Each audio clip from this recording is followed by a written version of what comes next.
Hey guys, so the Queen is pretty good against the Mutalisk. It has a good anti-air range of 7. It doesn't have the highest DPS, but it is pretty tanky with 175 HP, 1 armor, and especially if you have more than one Queen, you can use the Transfuse, and this makes the Queen pretty hard to kill for Mutalisks.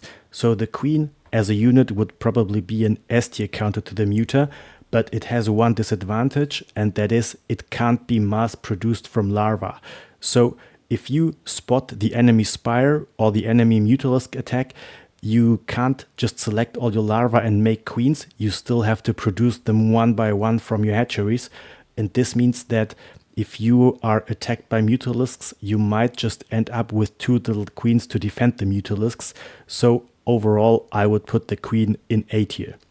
Next, we have these units here. They all don't have an anti-air attack. We're going to put them into D tier. They don't do nothing against mutas. Next, we have the Hydra. And if we compare the Hydra to the Queen, the Hydra has approximately half the HP of the Queen and no armor.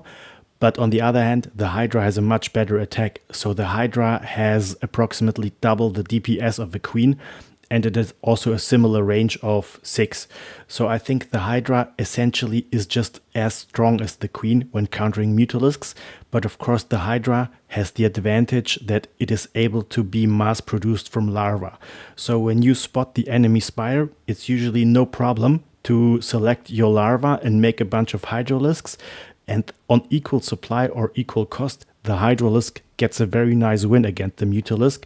So this makes the Hydralisk, I think, an S tier counter to the Mutalisk. The Corruptor is also very good against the Muta. So number 1, the Corruptor costs 50 minerals more than a Mutalisk, but it has 200 HP and 2 armor compared to 120 HP and 0 armor for the Mutalisk.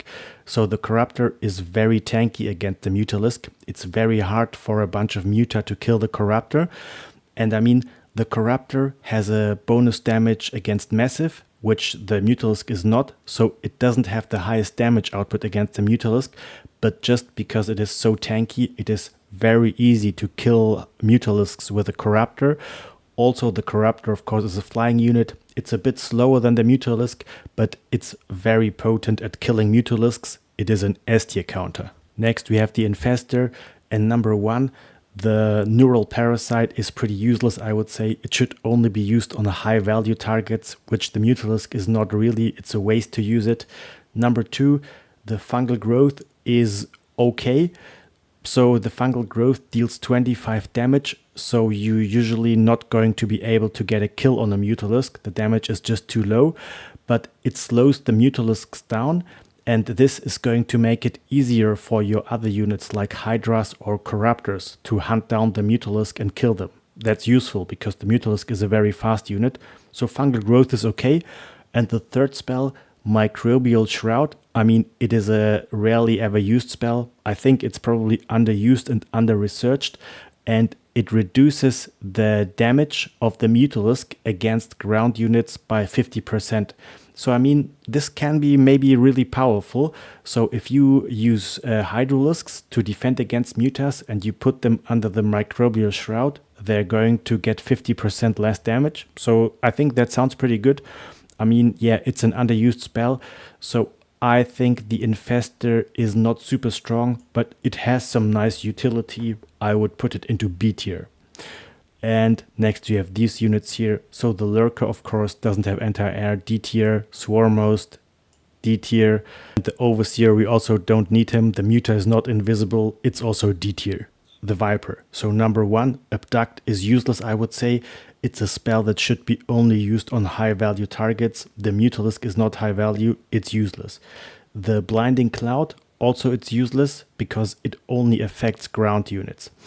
And the Parasitic Bomb can actually be very strong because the Parasitic Bomb deals 125 damage and the Mutalisk has 120 HP. So the Muta is actually the only air unit that gets one shot by Parasitic Bomb. So this means that for each Parasitic Bomb you get at least one guaranteed Mutalisk kill. And if the Mutalisk player does not split, it can be extremely devastating because just one spell can take out a whole flock of Mutalisks. However, I still do not think it is extremely strong.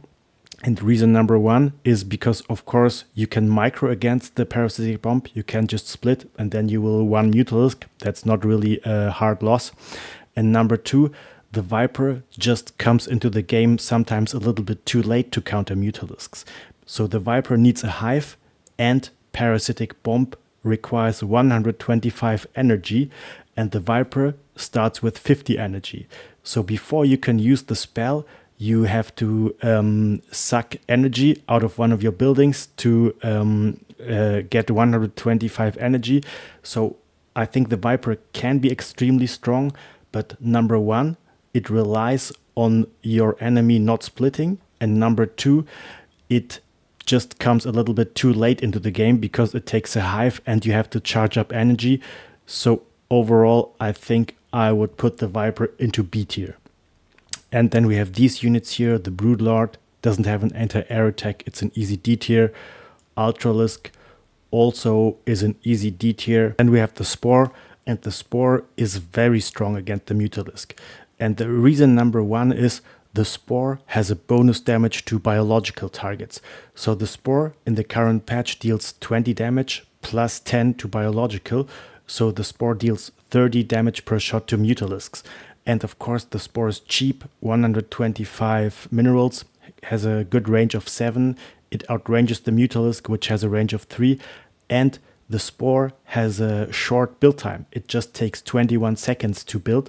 For comparison, the Mutalisk deals 24 seconds to build.